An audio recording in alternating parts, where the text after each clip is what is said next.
पुष्पा पुष्पराज, मैं झुकेगा नहीं साला। Violence, violence, violence. I don't like it. I avoid.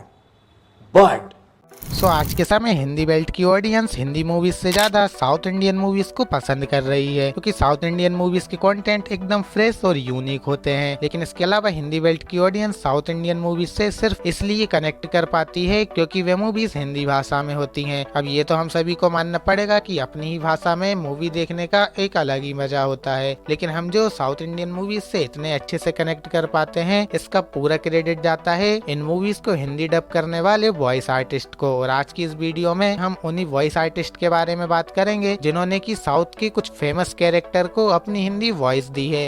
Number 1, Rocky भाई इन KGF। रॉकी भाई का फैन बेस हमारे हिंदी बेल्ट ऑडियंस में कितना बड़ा है ये बता पाना काफी मुश्किल है, क्योंकि बाहुबली के बाद रॉकी भाई का ही कैरेक्टर है जो कि हिंदी बेल्ट की ऑडियंस में सबसे ज्यादा फेमस है। और रॉकी भाई की इस कैरेक्टर को हिंदी बेल्ट में फेमस कराने का पूरा क्रेडिट जाता है इसके हिंदी डब वॉइस आर्टिस्ट को, जो की है सचिन गोले। सचिन गोले ने ही KGF चैप्टर 1 और KGF चैप्टर 2 में रॉकी भाई को अपनी हिंदी वॉइस दी थी। और साथ ही मैं आपको बता दूं, खुद यस ये चाहते थे कि KGF चैप्टर 2 में सचिन गोले ही रॉकी भाई को अपनी हिंदी वॉइस दे। और यस के इस डिसीजन के पीछे सिर्फ एक ही कारण था, वे था सचिन गोले की बेहतरीन परफॉर्मेंस। जब KGF के सुपरस्टार यस ने सचिन गोले की हिंदी वॉइस को KGF मूवी में सुना तो वे सचिन गोले से काफी ज्यादा इम्प्रेस हुए और उन्होंने तय कर लिया कि KGF चैप्टर 2 मूवी में भी सचिन गोले ही रॉकी भाई को अपनी हिंदी वॉइस देंगे। के अलावा सचिन गोले ने ही यस की बाकी मूवीज में यस को अपनी हिंदी वॉइस दी है। यदि मैं ये कहूँ कि सचिन गोले यस की ऑफिशियल हिंदी वॉइस आर्टिस्ट हैं तो इसमें कुछ गलत नहीं होगा। violence, violence. I don't like it. I avoid. Number 2, Pushpa. पहले तो पुष्पा मूवी का ये डायलॉग तो सभी को याद होगा। पुष्पा नाम सुन के फ्लावर समझे क्या? फ्लावर नहीं, फायर है। Pushpa movie south Indian cinema से ज्यादा नॉर्थ इंडियन सिनेमा में चली थी। जिस समय पुष्पा मूवी रिलीज हुई थी उस समय हमारी हिंदी बेल्ट की ऑडियंस सिर्फ एक ही चीज कह रही थी, पुष्पा पुष्पराज, मैं झुकेगा नहीं साला। पहले तो अल्लू अर्जुन की कोई भी मूवी हो वे हिंदी सिनेमा में अच्छी खासी कमाई करके जाती है, लेकिन पुष्पा अल्लू अर्जुन की पहली ऐसी मूवी थी जो कि पैन इंडिया लेवल पर सक्सेस हुई। पुष्पा ने हिंदी बेल्ट सिनेमा में कमाई के मामले में कई सारे रिकॉर्ड तोड़ दिए थे और हिंदी ऑडियंस को पुष्पा का कैरेक्टर काफी पसंद आया था। और पुष्पा का कैरेक्टर पसंद आए भी क्यों ना, क्योंकि इस कैरेक्टर को हिंदी वॉइस खुद श्रेयस तलपड़े ने दी है। पुष्पा पुष्पराज, मैं झुकेगा नहीं साला। अब श्रेयस तलपड़े को तो सभी गोलमाल फ्रेंचाइजी से जानते ही होंगे। हमें पता है कि श्रेयस काफी बेहतरीन एक्टर हैं, लेकिन जब पुष्पा मूवी में श्रेयस तलपड़े ने अल्लू अर्जुन को अपनी वॉइस दी तो हमें ये भी पता चल गया कि श्रेयस एक बेहतरीन एक्टर के साथ साथ एक बेहतरीन वॉइस आर्टिस्ट भी हैं। पुष्पा अल्लू अर्जुन की फर्स्ट ऐसी मूवी थी जो कि पैन इंडिया लेवल पर चली और इसमें अल्लू अर्जुन के साथ साथ कहीं न कहीं श्रेयस तलपड़े का भी बहुत बड़ा हाथ था।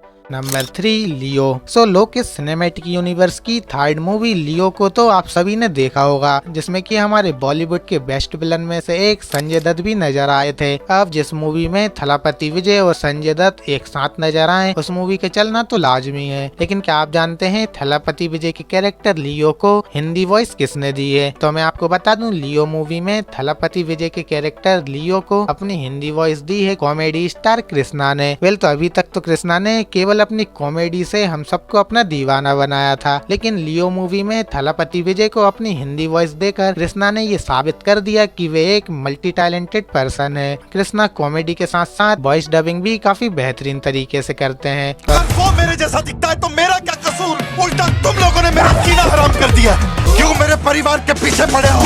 आप सभी कमेंट बॉक्स में जरूर बताना कि कृष्णा ने थलापति विजय को अच्छी वॉइस दी थी या फिर नहीं। नंबर 4, रोलेक्स इन विक्रम मूवी। अब जिस किसी ने भी विक्रम मूवी देखी है तो उसे रोलेक्स का कैरेक्टर याद ना हो ये तो हो ही नहीं सकता।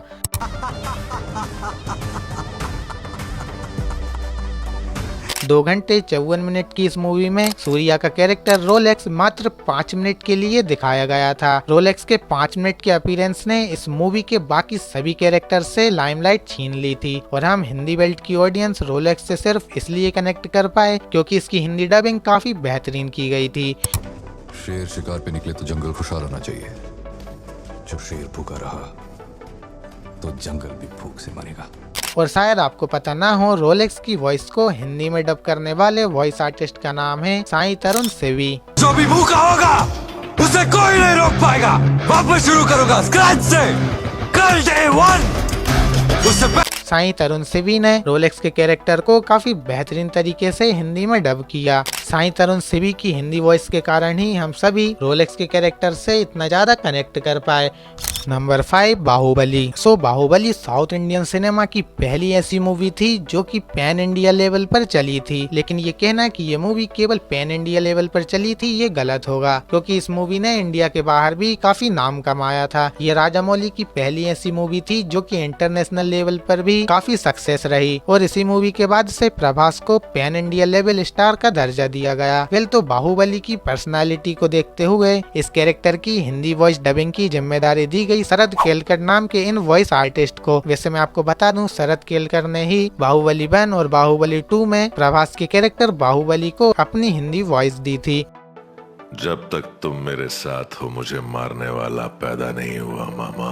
वेल, तो शरद एक वॉइस आर्टिस्ट के साथ साथ काफी बेहतरीन एक्टर भी हैं, जिन्हें कि आपने कई मूवीज में देखा होगा। और हाँ, ऐसी बेहतरीन वीडियो देखनी है तो आपको स्क्रीन पर शो हो रही होंगी। यदि आपको ये वीडियो पसंद आई है तो उन वीडियोस को भी जरूर देखें, और हाँ, वीडियोस देखने के बाद चैनल को सब्सक्राइब जरूर करें।